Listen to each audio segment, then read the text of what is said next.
Hello guys.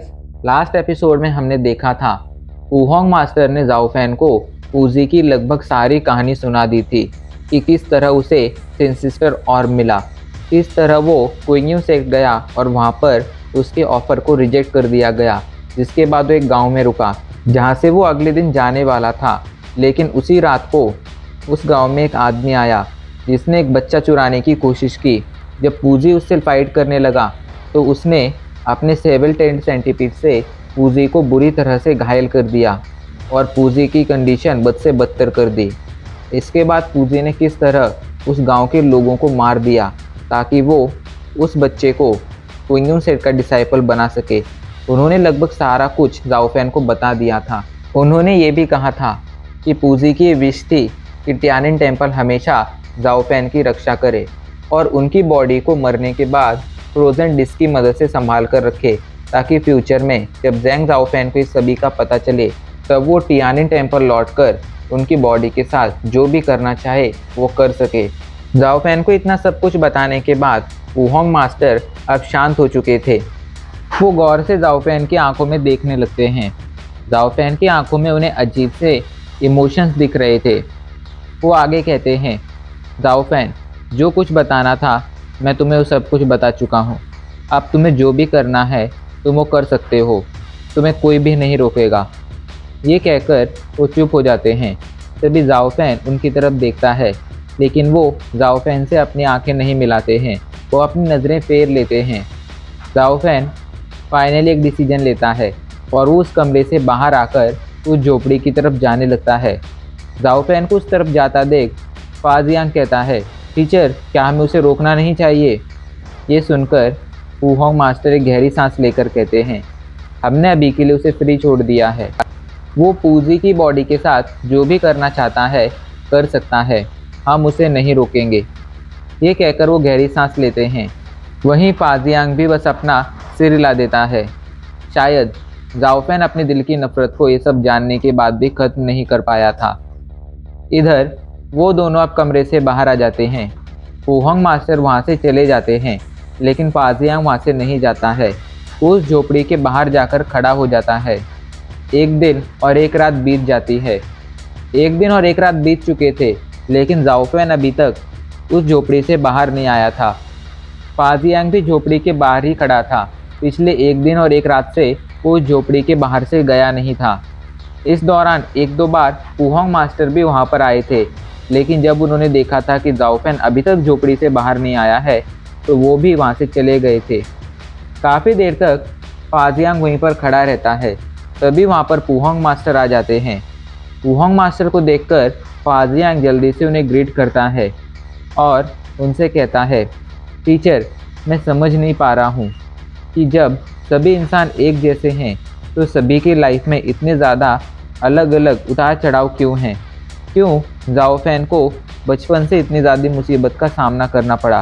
क्यों उसकी life बचपन से ही ऐसी रही जिसे जीने के बारे में कोई दूसरा तो सोच भी नहीं सकता है? इस पर वुहोंग मास्टर उसे समझाते हैं, सभी इंसान भले ही एक जैसे हों, लेकिन सभी की लाइफ अलग अलग होती है। इसी को तो हम किस्मत कहते हैं। इसलिए चाहे कुछ भी हो जाए, हमें उस चीज़ का सामना कर कर हमेशा ज़िंदगी में आगे बढ़ना चाहिए। ये सुनकर फाजियांग अपना सिर हिलाने लगता है। वक्त बीतता जाता है और कई घंटे बीत जाते हैं। आसमान से सूरज जा चुका था और आसमान में अभी के लिए चांद दिखाई पड़ रहा था। तभी फाजियांग को कुछ फील होता है और वो जल्दी से कल्टीवेशन करने बैठ जाता है। थोड़ी देर तक कल्टीवेशन करने के बाद अचानक से उसका लेवल पार हो जाता है और वो और ज़्यादा पावरफुल बन जाता है। उसको लेवल पार करता देख वुहोंग मास्टर भी काफ़ी ज़्यादा खुश हो जाते हैं। लेवल पार करते ही फाजियांग जल्दी से उठकर वुहोंग मास्टर को ग्रीट करता है और उनसे कहता है, मास्टर, थैंक यू। आज तक आपने मुझे जो भी गाइडेंस दी है उसकी वजह से आज मैं इस लेवल पर पहुंच पाया हूं, वरना मैं कभी यहाँ तक नहीं पहुंच पाता। तो वुहोंग मास्टर उसे समझाते हुए कहते हैं, कोई इंसान लाइफ में कितना ज़्यादा आगे जाएगा ये उसकी मेहनत पर डिपेंड करता है। मैंने भले ही तुम्हें गाइड किया था, लेकिन उस गाइडेंस को प्रॉपरली यूज़ कर कर तुमने खुद को पावरफुल बनाया है। ऐसे में तुम्हारी सक्सेस के पीछे पूरी तरह से सिर्फ तुम्हारा ही हाथ है। जिसके बाद वो एक गहरी सांस लेते हैं और कहते हैं, अब वक्त आ गया है कि मैं रिटायर हो जाऊं। इस पर फाजियांग चौंक जाता है और कहता है, ये आप क्या कह रहे हैं टीचर, आप रिटायर क्यों होना चाहते हैं? तो पुहोंग मास्टर उसे समझाते हुए कहते हैं, मैं तो आज से कई सालों पहले ही रिटायर हो जाना चाहता था, लेकिन उस समय तियानिन टेम्पल को संभालने वाला कोई और नहीं था, इसलिए मैं उस समय रिटायर नहीं हुआ। पर अच्छी बात यह है कि अब तुम इतने ज़्यादा पावरफुल बन चुके हो कि तुम तियानिन टेम्पल को संभाल सकते हो, इसलिए मैं रिटायर होकर तुम्हें तियानिन टेम्पल का अगला हेड बनाऊंगा। अब से तुम्हें ही तियानिन टेम्पल को संभालना होगा।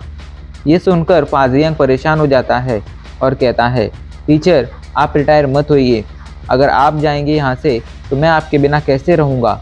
इस पर फाजियांग को पुहोंग मास्टर समझाते हुए कहते हैं, लड़के एक ना एक दिन सबका साथ छूट ही जाता है और मैं भी अब तियानिन टेम्पल की जवाबदारी संभालते संभालते काफ़ी ज़्यादा परेशान हो चुका हूँ। अब आगे तुम्हें ही सब कुछ संभालना है, पर तुम चिंता मत करो, मैं अभी तुरंत तियानिन टेम्पल छोड़कर नहीं जा रहा हूँ। मुझे यहाँ से जाने में अभी समय है, तब तक मैं तुम्हारे ही साथ हूँ। फाजियांग समझ जाता है वो पुहोंग मास्टर के डिसीजन को नहीं बदल सकता है, इसलिए वो बस अपना सिर हिलाकर रह जाता है। इधर थोड़ी देर तक शांत रहने के बाद पुहोंग मास्टर कहते हैं, हमें जाकर एक बार देखना चाहिए जाओ फैन ने कमरे के अंदर क्या किया है। पुहोंग मास्टर की बात ने फाजियांग को चौंका दिया था, लेकिन फिर वो समझ जाता है कि वो सही कह रहे हैं, अब उन्हें कमरे के अंदर जाकर देखना ही चाहिए। ये सोचकर वो दोनों झोपड़ी के अंदर आ जाते हैं। वहाँ के नज़ारे को देखकर दोनों की आंखें खुली की खुली रह जाती हैं। दोनों को लगा था जाओ फैन ने पूजी की बॉडी को डिस्ट्रॉय कर दिया होगा, पर ऐसा कुछ नहीं हुआ था। कमरे के अंदर अभी भी फ्रोजन डिस्क मौजूद थी और उस पर पूजी की बॉडी वैसी की वैसी रखी थी। उसकी बॉडी के सामने अभी के लिए जाओ फैन बैठा हुआ था, जो लगातार पूजी की बॉडी को ही देखे जा रहा था। वो दोनों जाओ फैन के पीछे खड़े थे, इसलिए उसके चेहरे के एक्सप्रेशन नहीं देख पा रहे थे, पर तभी उनकी नज़रें कमरे के फ्लोर पर पड़ती हैं। कमरे के फ्लोर पर काफ़ी ज़्यादा दरारें आ चुकी थी। असल में पिछले 24 से 25 घंटों में यहाँ पर क्या हुआ था ये कोई नहीं जानता था और ना ही कोई कभी जान पाता। पुहोंग मास्टर खुद को और नहीं रोक पाते हैं और जाओ फैन के पास जाकर कहते हैं, क्या तुम्हें जो करना था वो तुमने कर लिया है? पुहोंग मास्टर को वहाँ देखकर जाओ फैन चौंक जाता है। वो जल्दी से पीछे मुड़कर खड़ा होने लगता है, लेकिन तभी उसकी बॉडी कांपती है और वो दोबारा से नीचे गिरने लगता है। ये देख पुहोंग मास्टर और फाजियांग उसे संभालने आते हैं, लेकिन इससे पहले ही जाओ फैन खुद को गिरने से संभाल लेता है और सीधा खड़ा हो जाता है। वो कहता है, हाँ मुझे जो करना था मैंने वो कर लिया है। तो पुहोंग मास्टर उससे कहते हैं, क्या तुमने सोच लिया है तुम्हें सच में पूजी की बॉडी को डिस्ट्रॉय नहीं करना है? इस पर जाओ फैन कहता है, हाँ मुझे उनकी बॉडी को डिस्ट्रॉय नहीं करना है। तो पुहोंग मास्टर कहते हैं, पर ऐसा क्यों, क्या तुम्हारे मन में उनके प्रति कोई गुस्सा नहीं है? इस पर जाओ फैन कहता है, मुझे उनसे बहुत ज़्यादा नाराज़गी है, लेकिन वो एक रात के लिए ही मेरे टीचर थे और अगर कहा जाए तो उनकी वजह से मैं आज ज़िंदा हूँ, वरना वो मिस्टीरियस मैन मुझे कब का किडनैप कर कर ले जा चुका होता और शायद उसने कब का मुझे मार दिया होता। और दूसरी बात ये है कि ये सिंसिस्टर ऑर्ब पिछले 10 सालों से मेरे पास है। ऐसे में मैं अच्छी तरह से समझ सकता हूँ कि इसके अंदर की ईविल एनर्जी कितनी ज़्यादा खतरनाक है। इसलिए मुझे अब समझ आ रहा है कि उस समय पूजी ने जो किया था वो उन्होंने इसी के असर में आकर किया था, ना कि उन्होंने वो अपने मन से किया था। ये सब सोचने के बाद मैंने डिसाइड किया है कि मैं उनकी बॉडी को डिस्ट्रॉय नहीं करूँगा। तो पुहोंग मास्टर कहते हैं, तो तुम क्या चाहते हो, मैं उनकी बॉडी के साथ क्या करूँ? तो जाओ फैन कहता है, मैं चाहता हूँ कि आप पूजी मास्टर की बॉडी का प्रॉपर तरीके से फ्यूनरल करें और उन्हें ज़मीन में दफना दें। ये कहकर जाओ फैन शांत हो जाता है। पुहोंग मास्टर के चेहरे पर अभी के लिए मुस्कान थी। वो मुस्कुराते हुए कहते हैं, लड़के भले ही पूरी दुनिया तुम्हें बुरा मानती है, पर मैं जानता हूँ कि तुम एक अच्छे इंसान हो। चिंता मत करो, तुमने जैसा कहा है हम पूजी की बॉडी के साथ वैसा ही करेंगे। इस पर जाओ फैन बस सिर हिलाता है और वो कमरे से बाहर जाने लगता है। वो दरवाजे के पास पहुंच गया था। वो कमरे के बाहर अपना पैर रखने ही वाला था, लेकिन तभी अचानक से वो पीछे मुड़ता है और फ्रोजन डिस्क पर रखी पूजी की बॉडी को देखने लगता है। उसे याद था जब पूजी ने उसे अपना डिसाइपल बनाया था तब उन्होंने जाओफेन को अपने सामने झुककर उन्हें 3 बार ग्रीट करने के लिए कहा था। यही सोचकर जाओफेन जल्दी से पीछे मुड़ता है और 3 बार झुककर पूजी को ग्रीट करते हुए कहता है, टीचर। इसके बाद वो काफ़ी देर तक कुछ नहीं कहता है और शांत रहता है और फिर अंत में कहता है, टीचर रेस्ट इन पीस। ये कहकर वो खड़ा हो जाता है और कमरे से बाहर चला जाता है। उसके इस एक्शन ने वुहोंग मास्टर और फाजियांग दोनों को चौंका दिया था। पिछले 24 से 25 घंटे में सच में बहुत कुछ बदल गया था। वुहोंग मास्टर झोपड़ी के दरवाजे की तरफ देखते हुए कहते हैं, शायद आज जाओफेन की ज़िंदगी की नई शुरुआत होने वाली है। उनके चेहरे पर अभी के लिए मुस्कान थी। आज वो हुआ था जिसका होने का उन्हें कोई अंदाज़ा नहीं था। उन्हें लगा था जाओफेन पूजी की बॉडी को डिस्ट्रॉय कर देगा, पर आज उल्टा ही हो गया था। पूजी ने जाओफेन के अंदर की इविल पावर को ही डिस्ट्रॉय कर दिया था। वुहोंग मास्टर अब पूजी की बॉडी की तरफ मुड़ते हैं और उन्हें देखते हुए कहते हैं, जूनियर ब्रदर, आज तुम्हारी आत्मा को सच में शांति मिल जाएगी। देखो, तुम्हारे उस डिसाइपल ने तुम्हें माफ़ कर दिया है। उसके मन में तुम्हारे लिए अब कोई द्वेष नहीं है, कोई बुराई की भावना नहीं है। तुम्हारा ही डिसाइपल सच में सबसे अलग है। तुम काफ़ी ज़्यादा लकी हो जो तुम्हें ऐसा डिसाइपल मिला।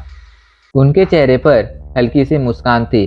फाजियांग भी जल्दी से आकर पूजी की बॉडी के सामने रुक जाता है और उन्हें ग्रीट करता है, जिसके बाद वो भी कुछ बातें कहता है। तभी अचानक से फ्रोजन डिस्क ज़ोर ज़ोर से हिलने लगती है। अचानक से ही पूजी की बॉडी धीरे धीरे हवा में गायब होने लगती है। वो अभी के लिए ह्यूमन बॉडी से धूल में परिवर्तित होती जा रही थी, ट्रांसफॉर्म होती जा रही थी। वो पूरी बॉडी लगभग धूल में बदल चुकी थी। सिर्फ अब पूजी का चेहरा रह गया था। अचानक से वो चेहरा, जिस पर कोई एक्सप्रेशन नहीं दिखता था, उस पर एक हल्की सी मुस्कान दिखाई पड़ती है और कुछ ही पलों में वो चेहरा भी धूल में बदल जाता है। वो धूल फ्रोजन डिस्क के सामने घूमने लगती है, जिसके बाद वो अचानक से फ्रोजन डिस्क के चारों तरफ घूमने लगती है। उसके अंदर से अजीब सी पावर निकल रही थी। वो पावर बहुत ज़्यादा खतरनाक थी।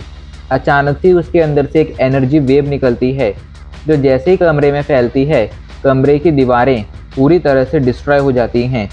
उन दीवारों को डिस्ट्रॉय करने के बाद जल्दी से वो फ्रोजन डिस्क उस झोपड़ी से बाहर आती है। जाओफेन अभी भी उस झोपड़ी से ज़्यादा दूर नहीं गया था। वो तो झोपड़ी के बाहर ही खड़ा था। फ्रोजन डिस्क अचानक से जाओफेन के सामने आ जाती है और उसके चारों तरफ 3 चक्कर लगाती है, जिसके बाद वो फ्रोजन डिस्क वहाँ से गायब हो जाती है। अभी के लिए वो फ्रोजन डिस्क कहाँ चली गई थी, इसका किसी को कोई अंदाज़ा नहीं था।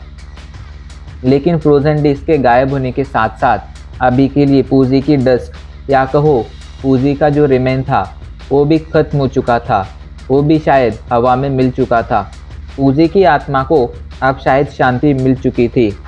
तो गाइज, आपको क्या लगता है जाओफेन की आगे की लाइफ कैसी होगी?